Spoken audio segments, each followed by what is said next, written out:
Good morning friends. आज हमारा जो टॉपिक है, हम जो पढ़ने जा रहे हैं, दैट इज़ इलेक्ट्रिक करंट। सो सबसे पहले ये टॉपिक हमारे पास में है इन 10th standard, also in 8th standard. तो दोनों क्लास के स्टूडेंट जो भी हैं, RBSE and CBSE both can just watch this video now. अब हम बात करते हैं इलेक्ट्रिक करंट की। सो इलेक्ट्रिक करंट का हम कैसे समझ सकते हैं? The flow of charge in per unit time. सो हम बात करें अगर इलेक्ट्रिक करंट की, तो इलेक्ट्रिक करंट को हम क्या बोलेंगे? Flow of charge in per unit time. Suppose मेरे पास में एक वायर है, इस वायर में से हमारे पास जितना भी चार्ज फ्लो होके 1 सेकेंड में जाएगा, ठीक है। हमारे पास कुछ चार्ज है, चार्ज फ्लो हो रहा है इस डायरेक्शन से इस डायरेक्शन में फ्लो हो रहा है, राइट। तो जैसे ही चार्ज जब फ्लो होके जाएगा तो हम इसमें ये चेक करेंगे कि यूनिट टाइम में ये कितना चार्ज इसमें से फ्लो होके गया, राइट। चार्ज मतलब इलेक्ट्रॉन्स हमारे पास होंगे। और अगर मैं बात करूँ चार्ज की, तो चार्ज हमारे पास क्या होगा? Number of free electrons present in it, okay. Number of free electrons कितने प्रेजेंट हुए, वो हमारे पास होगा चार्ज। अब ये नंबर ऑफ फ्री इलेक्ट्रॉन्स कैसे होते हैं हमारे पास? अगर हम बात करें नंबर ऑफ फ्री इलेक्ट्रॉन ऐसे तो इतनी है कि फ्री हो जाएंगे नॉर्मली। तो नंबर ऑफ फ्री इलेक्ट्रॉन किस तरह से हमारे पास प्रोवाइड होंगे? तो नंबर ऑफ फ्री इलेक्ट्रॉन्स हमारे पास प्रोवाइड होने का तरीका होता है बाई 3 मेथड्स। ये फ्री इलेक्ट्रॉन हमारे पास 3 मेथड से आएंगे। फर्स्ट मेथड हमारे पास होगा by conduction, second by induction and third by friction. So हम बात करें कंडक्शन की, तो कंडक्शन क्या है उसके बारे में सबसे पहले टॉपिक डिस्कस किया जाए। तो कंडक्शन जस्ट लाइक हमारे पास कोई भी एक कंडक्टर है, कंडक्टर डिवाइस मीन्स हमारे पास कोई मेटल है, राइट। अब वो जो मेटल है, वो मेटल हमारे पास में जो इलेक्ट्रॉन्स है उनके फ्लो को इजीली होने देगा, ठीक है। ये जो प्रोसेस होगा जिसमें हमारे पास इलेक्ट्रॉन का फ्लो हो रहा है continuously just because of that particular the ability of that particular metal, so उसे हम क्या बोलेंगे? उस प्रोसेस को हम बोलेंगे कंडक्शन। अब ये कंडक्शन के थ्रू, यानी जैसे हमारे पास ये वायर को हमने कनेक्ट कर दिया बाकी कंडक्टिंग डिवाइसेस से, लाइक बैटरी एंड ऑल, तो ये हमारे पास कंडक्शन होगा। अब जो कंडक्शन है इसके थ्रू हमारे पास एक तो इलेक्ट्रॉन्स का फ्लो हो रहा है, तो यानी हमारे इसमें ये फ्री इलेक्ट्रॉन्स प्रोवाइड हो सकते हैं, ठीक है, और ये फ्लो हो सकता है। तो हमारे पास जो चार्ज है, चार्ज के जनरेट होने का प्रोसेस कैसे होगा? By conduction. Second process by induction. Induction कैसे? जस्ट लाइक मैंने एक कॉइल ली, राइट। एक कॉइल के अंदर मैंने एक मैग्नेटिक बार लिया और मैग्नेट बार को जस्ट मैं उसमें मूव कर रहा हूँ। So due to that magnetic effect, जो हम इस चैप्टर में आगे पढ़ने वाले हैं, उस मैग्नेटिक इफेक्ट की वजह से क्या होगा? उसमें इलेक्ट्रॉन्स का फ्लो होने लग जाएगा, ठीक है, just because of magnetic effect. So इस तरह से उसमें करंट इंड्यूस हुआ, इंड्यूस्ड करंट इसमें फ्लो होगा। सो इस तरह से हमारे पास में क्या होगा? इंडक्शन के थ्रू हमारे पास करंट फ्लो होने लग जाएगा। और थर्ड होगा बाय फ्रिक्शन। बाय फ्रिक्शन कैसे? जस्ट लाइक आपने बच्चों बचपन में एक चीज़ करी होगी, लाइक एक स्केल लेते हैं, स्केल को हमने लिया और स्केल को लेकर अपने बालों में जोर जोर से रगड़ा, और बालों में रगड़ने के बाद में किसी भी छोटे छोटे पीसेस करें कागज के और उसके पास में उसको जस्ट लेके गए, और लेके जाने के बाद जैसे हम उसके पास में रखेंगे तो क्या होगा? वो अट्रैक्ट करेगा उसको। अट्रैक्ट करने का रीज़न क्या हुआ कि आपने जैसे ही प्लास्टिक की कोई भी मटेरियल को, लाइक स्केल हो या कॉम हो, कुछ भी, उसको जब अपने बालों में फ्रिक्शन दिया, तो फ्रिक्शन देने से क्या हुआ? कुछ इलेक्ट्रॉन उस ऑब्जेक्ट के आगे बालों में चले गए या बालों से उसमें आ गए, जिसकी वजह से दोनों क्या हो गए? चार्ज हो गए, और जिसकी वजह से वो अट्रैक्ट कर रहा है उन पीसेस को जो हमारे पास में पेपर पीसेस है, राइट। तो इस तरह से हमारे पास में फ्रिक्शन के थ्रू होगा। अब यहाँ हमने बात करी चार्ज की कि चार्ज प्रोड्यूस कैसे होता है, लेकिन चार्ज को हम डिनोट कैसे करेंगे? So charge denoted by q, first thing. Second, इस क्यू का जो SI यूनिट होगा वो भी कुछ होगा। SI यूनिट हमारे पास क्या होगा? SI यूनिट होगा हमारे पास में चार्ज का कूलम। ओके, ऐसा यूनिट इज कूलम। और उसके अलावा हम Q को डिनोट कैसे करेंगे? Q equals to NE। अब बच्चों बोलोगे कि ये Q इक्वल्स टू NE क्या आ गया? Q इक्वल्स टू NE, ये तो अलग सा दिख रहा है यहाँ। Q इक्वल्स टू NE का मतलब है N means number of free electrons, number of free electrons. और जो E है हमारे पास में वो है चार्ज। सो हमने बात करी अगर E की, तो यहाँ पर E क्या है हमारे पास में? Charge on 1 electron. सो हमारे पास नंबर ऑफ फ्री इलेक्ट्रॉन्स आ गए N, एंड E हमारे पास क्या आ गया? Charge on 1 electron. अब इसी तरह से हमारे पास ये Q की आइडेंटिटी क्या आ जाती है चार्ज के लिए? Q equals to NE। So हमारी ये आइडेंटिटी बहुत जगह यूजफुल होगी। सो अभी एक बार आप इस चीज़ को देख लीजिए, नोट कर लीजिए पूरा का पूरा कि चार्ज हमारे पास क्या होगा? Charge equals to number of electron multiply by E। It means charge on 1 electron. अब जैसे ही हम इस चीज़ को पूरा कैलकुलेट कर लेंगे, इससे इसके थ्रू हम क्या कैलकुलेट कर सकते हैं? मान लीजिए हमारे पास में कोई भी ऑब्जेक्ट है, लाइक उस ऑब्जेक्ट के थ्रू हमारे पास में क्या हो रहा है?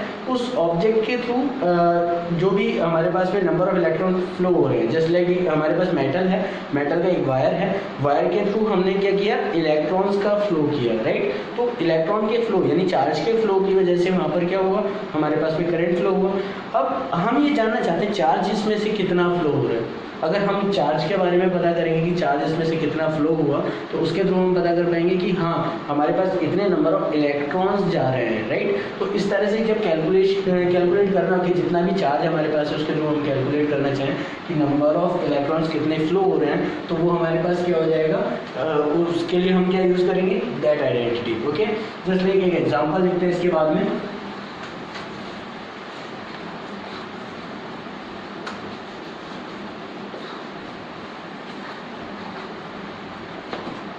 Example is how many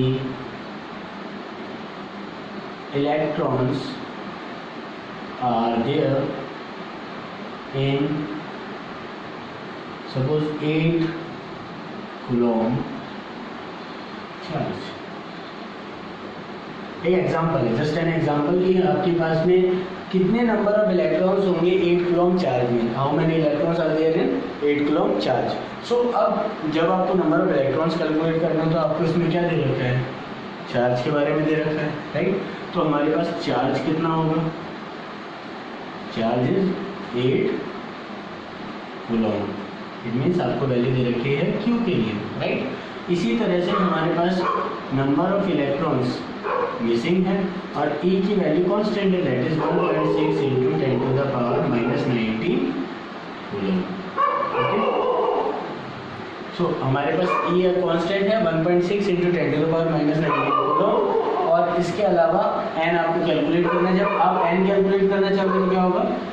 N equals to sorry Q equals to NE, so N equals to Q upon E।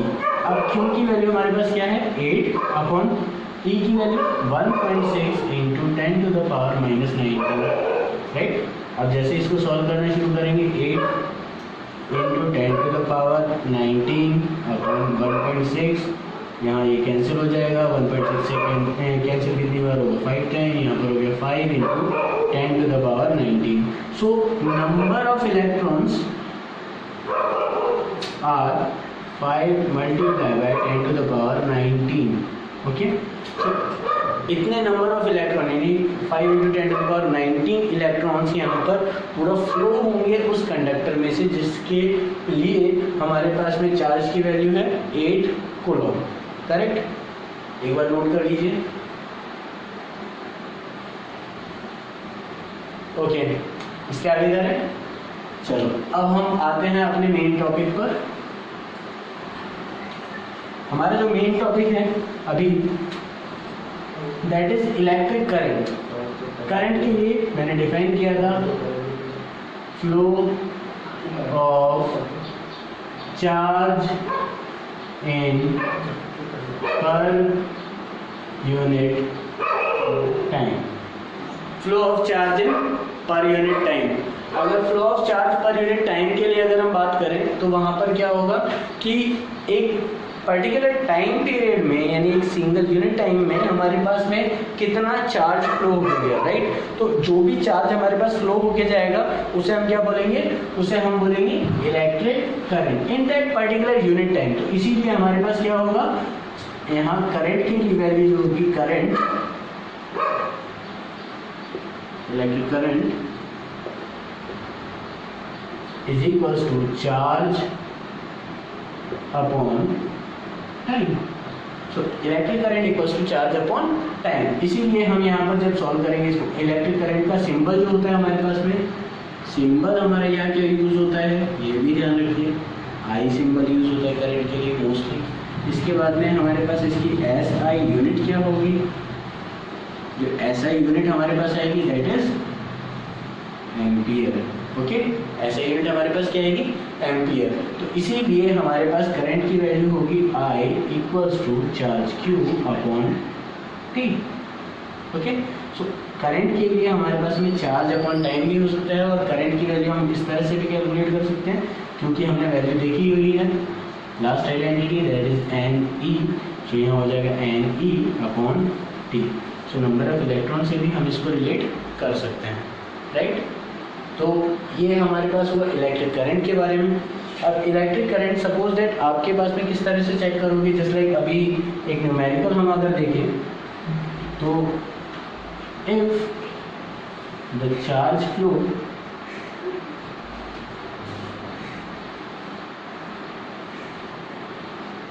Wire is 10 coulomb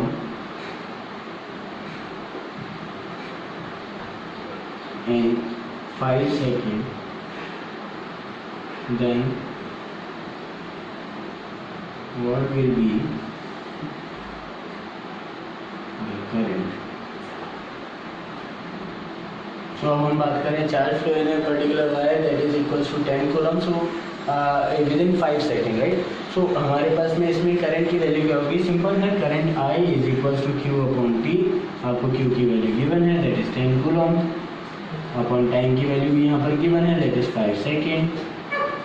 सो आपके पास ये होगा 2 एम्पियर, राइट। तो इस तरह से आप यहाँ पर कैलकुलेट कर सकते हैं कि हमारे पास करंट कितना फ्लो होगा। तो इसी तरह से हमारे पास डिफरेंट क्वेश्चंस आएंगे। अभी फिलहाल के लिए आज के लिए बस इतना ही, बाकी हम नेक्स्ट वीडियोस में अपडेट्स देखते रहेंगे कि आगे करंट के बाद में हमारे पास कौन कौन सी वैल्यूज आएंगी, लाइक पोटेंशियल डिफरेंस, इन सब के बारे में स्टडी करेंगे। Okay, till then have a good day.